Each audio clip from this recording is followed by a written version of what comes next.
I have to water my plant collection, and I really don't feel like doing it right now, but it needs to get done, and you're gonna help me. So come join me, grab yourself a little snack, grab yourself a couple of your own chores, and let's just hang out, have a cute little time, yap, water some plants, and I'm also just gonna show you how I water my plants and how I make this daunting task as palpable as possible. Although I only have around 60 plants, that's still a lot of plants, and that's a lot of plants to water every single week, especially now that we are in summer and I have to water my plants sometimes twice per week. It gets to be a lot. Everything that I do with you guys is always 10 times better than when I do it by myself. So let's just get started. Today is actually fertilization day because the last time I watered my plants, I only used plain tap water. So I'm gonna be fertilizing my plants, and I'm gonna also show you my fertilization routine, which is very simple. I always say keep your routines simple, especially when it comes to fertilizers. Just use whatever products you like, whatever products are available for you, whatever products are in your price range. They all pretty much do the same thing. Now, my fertilizer of choice is the brand Hesse, and I use their houseplant elixir. I have been using this fertilizer for years now. I absolutely love it. My plants love it. And I have also been using their Silico, which is like a silicone additive to the fertilizer. And what silicone or silica does to your plants is it basically strengthens the cell walls of your plants. Now, have I seen any improvements when it comes to my plants while using this? Maybe a little bit, but honestly, I would say that all you really need is a good fertilizer. And then all of these like additives are just like kind of little bonuses, but they won't do a huge amount of work, maybe like 5 to 10% of improvement, but I still like using this. And I would also usually mix in a enzyme, but I ran out. So I'm not gonna be using that one today, but that is basically my fertilizer routine. And I would love to be one of those people that has aesthetic watering cans and just like the cutest little ritual, but that's not what this channel is about, okay? This is a realistic watering routine, okay? It's gonna be chaos up in here. And I like to use jugs for watering my plants. I have 2 5-liter jugs that I just fill up with my fertilizer, and usually I need to do about 4 of these guys in order to water my whole collection. Sometimes 5, but usually 4 is a good amount for me. I forgot my little dripper thing for my fertilizers. See, we're already in chaos mode, so let me go grab those real quickly. I'm first gonna go ahead and put in my little silica. And now people usually say that you need to put silica first and then like wait half an hour before adding anything else and like adjusting the pH and whatnot. I do not do that. I don't care to do that. The instructions on this label just say to add about 0.5 milliliter per liter of water, and that's what I do. I mix all of their, like I use all of the same or all products from the same brand. So I haven't had any issues. Like I haven't noticed any burning on my plants. So I really don't care. And as per the fertilizer dilution, this one says to go with 1 to 5 milliliters per liter of water. And I usually go for about 4 milliliters per liter of water because I do like a stronger fertilizer. And I feel like my plants are growing so vigorously as is, especially during the summer. Like the extra food will definitely not hurt them, and I have never had any issues when it comes to burning my plants with these fertilizers.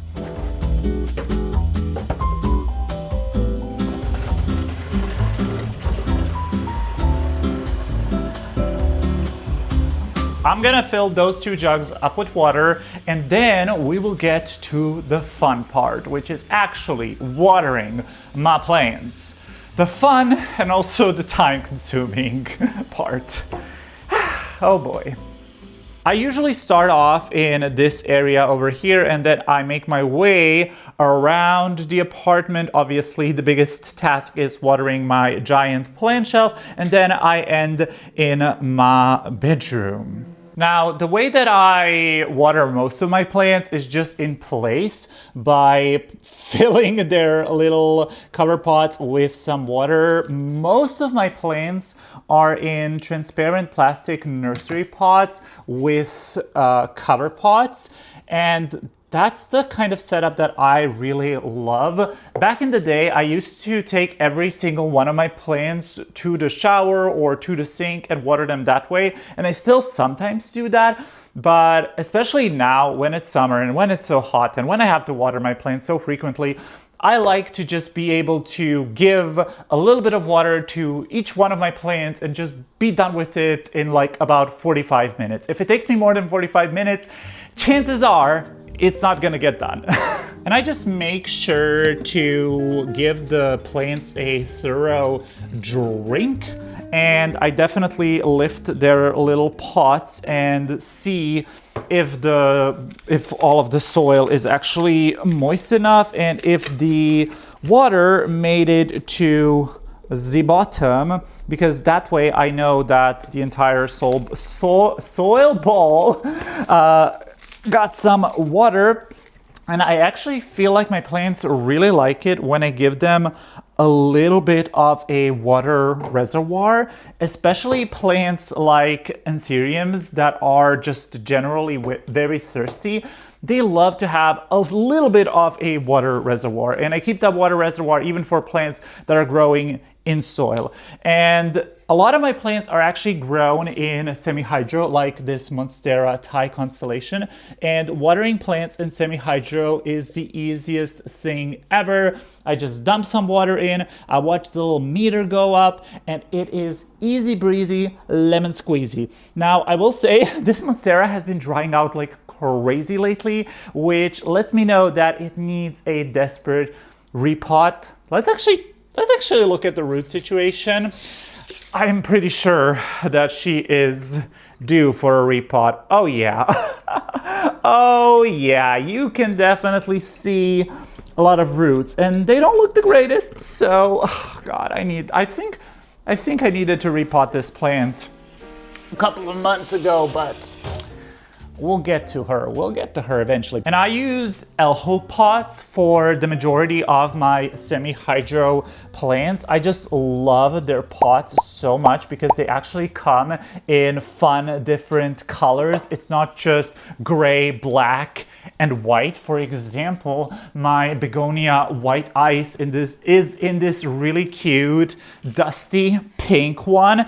And I don't know, I just really love their array of different colored pots, and I am the type of person that really likes to have sort of a eclectic collection when it comes to my pots. I really like to have all sorts of different textures, patterns, colors. I don't know, I feel like the more colorful the better, especially because like a lot of my plants are pretty regular. Like a lot of them are green, or like I have some variegated plants, but for the most part they are all kind of similar in color. So I feel like by adding fun pops of color through the cover pots, I really get to elevate my whole plant collection. So I really like Elho pots, and they're reliable. So I have this north-facing window in the main space of the apartment, and I'm housing a lot of my Hoyas over here. And although it's north-facing, and north-facing is kind of like the worst exposure that you can get for your plants, my plants still get decent light and still grow like crazy in this spot. And that's actually because I live in a top floor, meaning that when the sun sets, this whole window actually gets hit by a couple of hours of direct sunlight, and Hoyas absolutely love direct sunlight. However, direct sun also means a lot more watering for me because the plants do tend to dry out a lot quicker in this window than they do in other parts of my apartment. So these plants, I just spilled water all over me. What I was going to say, these plants definitely receive a lot more light and therefore do tend to spend a lot more energy, meaning they need a lot more water. For example, my beautiful, look at her. Oh my gosh, she looks so good. This is my Hoya villosa, and she is constantly drying out, and I actually need to repot this girl desperately. And I've repotted this plant not that long ago. I think it's maybe been 3 months tops. I have a video where we repotted this plant, where we retrellised it, and it is already due for another repot. And this plant is so freaking thirsty, like it dries out like it's nobody's business. Now, good thing is that Hoyas on the whole are pretty drought tolerant. They have pretty succulent, thick leaves, so they can tolerate some neglect and some drying out. However, that's one of those misconceptions about Hoyas. Yes, they have succulenty leaves, but they don't like drying out on the whole because they have very thin, fine root systems. And a thin, fine root system, once it dries out, there isn't a lot you can do to recover it. Now, this is my Hoya Nicholsonii New Guinea Ghost, and we actually repotted this plant not that long ago, and I did find some root rot on it, which is unfortunate.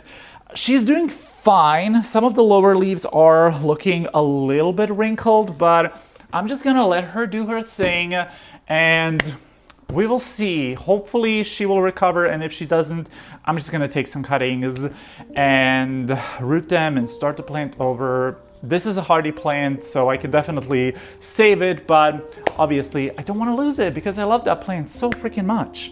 Now, I still have some plants that I like to take to the sink, and most of them are in pots that have some sort of drainage hole at the bottom. And although they do have a drip tray underneath them, every single time that I water these plants in place, I overfill it. And I feel like whenever I water plants that are just in a saucer, I'm not really able to give them like a thorough drink, and that just results in the plant drying out. So for plants like this, for example, my Hoya Silver Dollar or my Hoya Caudata Sumatra, who by the way is looking so sexy, I like to take these to the sink and give them a water. The sun is coming in and out of the clouds, so the lighting might be a little bit crazy, but I gotta say, we have been having some lovely weather over here lately. Like, it has been so nice and chilly.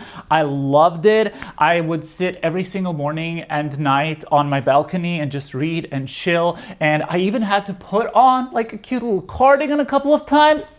That's the perfect type of weather for me, but unfortunately, we are about to hit another heat wave, which I'm really not looking forward to. Another little update is on this guy. We repotted my Hoya Multiflora Wonderful quite recently, and she has been doing lovely. She has been doing really, really great, really taking well to the transition, which I am really not surprised by. This is such a hardy plant, and it's a really, really resilient plant. However, it is a very thirsty plant, and I have to water this plant constantly, which is why I wanted to give it a up pot.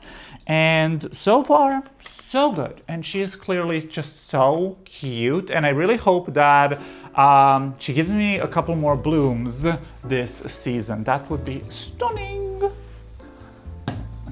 Now this is where the party's at, my Vizio plant shelf. This plant shelf houses the majority of my collection. All of these plants are pretty much on the same watering schedule, meaning I pretty much water all of my plants once per week. Sometimes some plants do require a second watering, and I'm not a fan of keeping like a schedule, especially if it doesn't work for you. But this type of schedule just works for me. It works for my plants, and I feel like because I know the substrate that my plants are in. All my plants in soil are pretty much in the same substrate, and I obviously also have a lot of plants in pond. So I just know my environment, I know my plants, I know my substrates, and that's why a schedule type of watering actually works very, very well for me, but it's not something I would recommend to everybody. I just do it because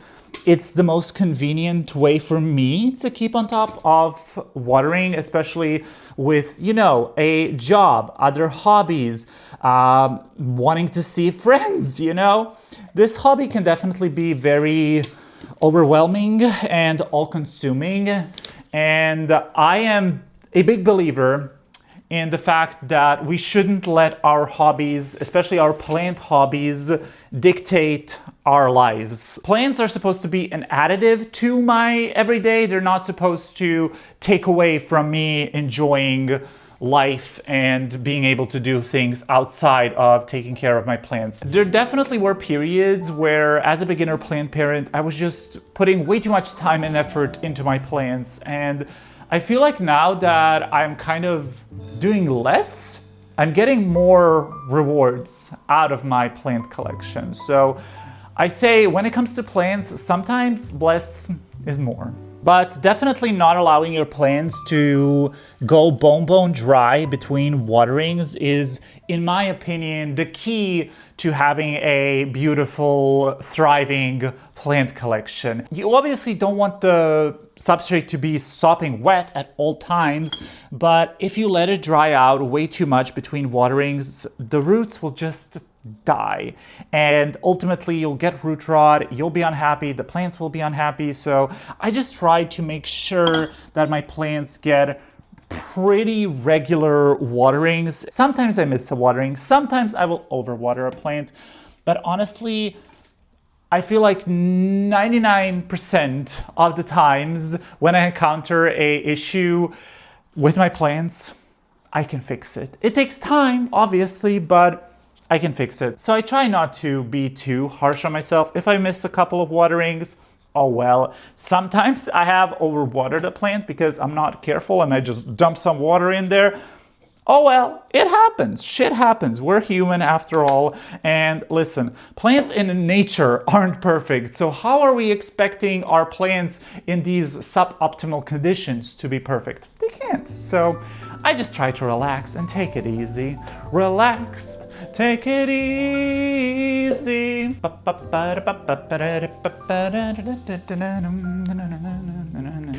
I gotta say, I love summer, I really do. However, when it's hot and when we're in the midst of heat waves, I feel like it just drains all of my energy. So now that we have been having a couple of cooler days over here, I feel like I just got all of my energy back. Like I feel so much better. I feel so much happier. It's crazy how the weather dictates our moods.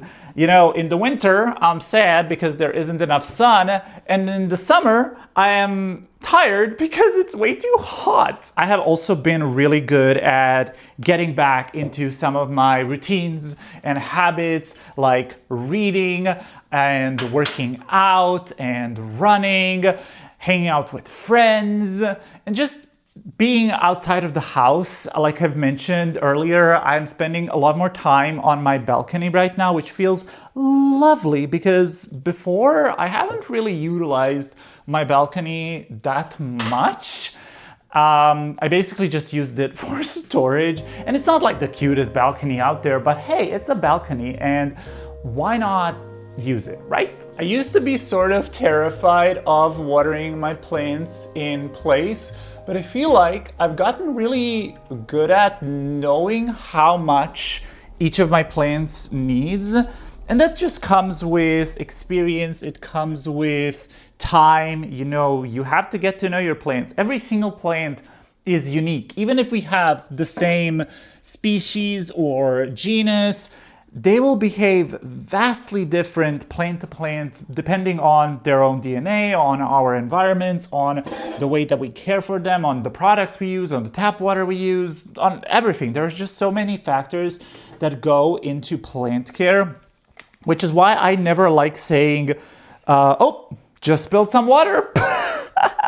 This happens every single freaking time I water my plants. I just spill water everywhere. Anyway, what I was saying is that I don't like to say, oh, you should be using this product, or this is the way that you should be watering your plants or taking care of them, because ultimately it all just depends on what you like, on what you prefer, on what your plants prefer. Because maybe if you tried my way of taking care of my plants, maybe your plants would hate it. Like maybe your plants wouldn't like the kind of fertilizer I use, the kind of water I use, the type of water schedule I use for my plants. It's all very dependent. So I try to just not necessarily give you tips on how to take care of plants, but just kind of like how to shift your mindset into actually enjoying this hobby a lot more. Because what I see so often in the plant community is people just worrying and stressing out about their plants way too much. Now, I get it. You pay good money for it. You obviously want it to grow. And, you know, these are our babies, which sounds crazy, but if you're a plant parent, you know how it feels. These are our babies. And obviously, as plant parents, we want the best for our children. So I understand why the stress happens, but I just want to encourage everybody to just try things, learn things, experience things, experiment with things. And ultimately, that's how you're gonna enjoy this hobby. You're not gonna enjoy it if you're stressing out about every single thing going wrong with your plants. At least that's my 2 cents. I have been really in the mood lately to do some home renos, but since I'm still renting, I feel like I just don't want to invest that much money or time or effort into this apartment, which I know people say that, well, you live here, so you might as well like put in the effort and make it nice. But I feel like I've made it pretty nice. Now it's just about kind of leveling it up. And if I did have like some extra cash, I would definitely consider sprucing this space up. I would love to paint the walls in here and just add a bit more character to this space. But also it's pricey. It's pricey. Although people on social media always show these like renter-friendly hacks and how to spruce up your apartment on a budget and etc., etc., it's not realistic for everybody. And I just have to remind myself, just because like other people are like painting and decorating their whole like renter apartments doesn't mean I have to do it. But I don't know. I love interior design, so I would love to do some more with this space. But all in due time. Maybe next year, we will see. Oh my God, my Hoya Bertonier, she's constantly blooming. Like, look at that. There are so many blooms on her. Like, she is ridiculous, and I love it. I love the blooms, don't get me wrong. However, they create such a freaking mess. Like, I literally cleaned this shelf last week, y'all. And it is already dirty as all hell. Like, look at that. Look at that. So many Hoya blooms. Ugh. But they do smell divine, and I love coming in here at night and smelling this caramelly Hoya scent.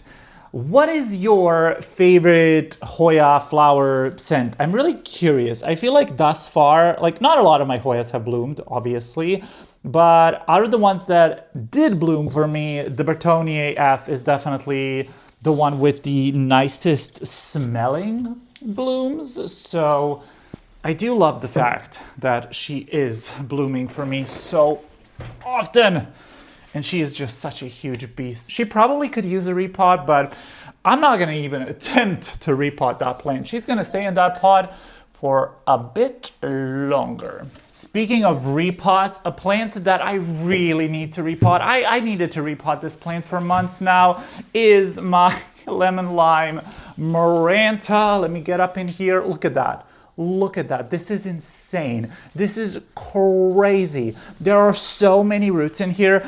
I'm honestly just even considering starting over with this plant because it does have spider mites. Now, I did treat it today, so hopefully I'll be able to not eradicate the issue, but hopefully I'll be able to reduce the population, and hopefully that will help. But I have been considering just taking a couple of cuttings and starting over with her, but I don't know. I don't wanna. Like, she's so pretty and bushy and gorgeous. I just spilled water again. This is the third time, y'all, that I spilled water today. What is wrong with me? What is wrong with me? But yeah, anyway, she's gorgeous. See, that's why I don't film my watering routine, because I am a mess. I'm a mess. And then the plants on my little calyx unit honestly don't require that much water, considering they are in a very low light spot. I guess the thirstiest plant up in here is my Mag Lux hybrid, this plant over here, but obviously she is very thirsty because she is very big. But yeah, this spot doesn't receive like any direct light, and it receives very, very minimal amounts of daylight. So I don't have to water these plants too often, but these are some of my favorite plants in my entire collection. And I just love the way that they look on this little calyx unit. And although they aren't in optimal conditions, as you can see, for example, with this Anthurium, she is clearly reaching for the light, I am compromising their growth and their potential for style. And yeah, I just really like the way they look here. So what can I say? Sue me. I think I watered everybody on the shelf and over there. So let's head on over to the bedroom.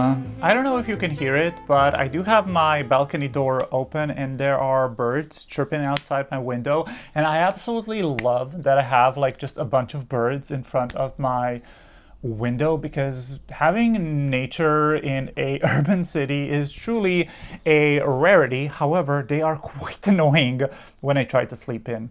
Anyway, I don't have a lot of plants in my bedroom. I only have a couple over there and a couple over here. So usually I get through the bedroom rather quickly. So let's start over with that corner over there. Over here, I have my little Aglaonema cutlass on my side table, and I have had this plant for, oh my gosh, probably well over 2 years, maybe even 3-4 years, I don't even remember.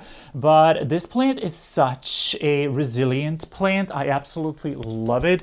It has lived in fairly dark spots its entire lifetime, and it has never given me any grief, really.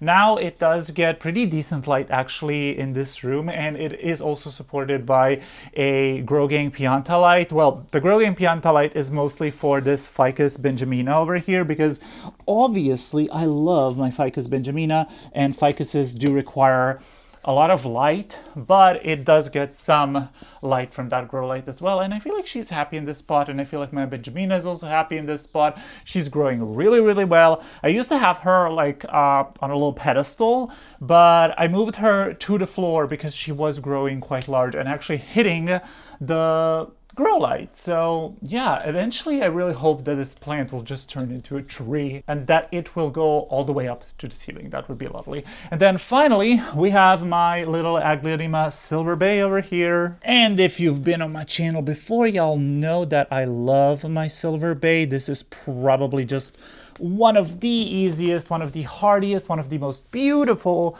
plants in my collection. And also just so resilient, so it just doesn't care. Like, it doesn't care if you neglect it. It doesn't care if it lives in low light. It doesn't care if you overwater it, if you underwater it. It's just chilling all the time and growing. And I love it. I love her so much.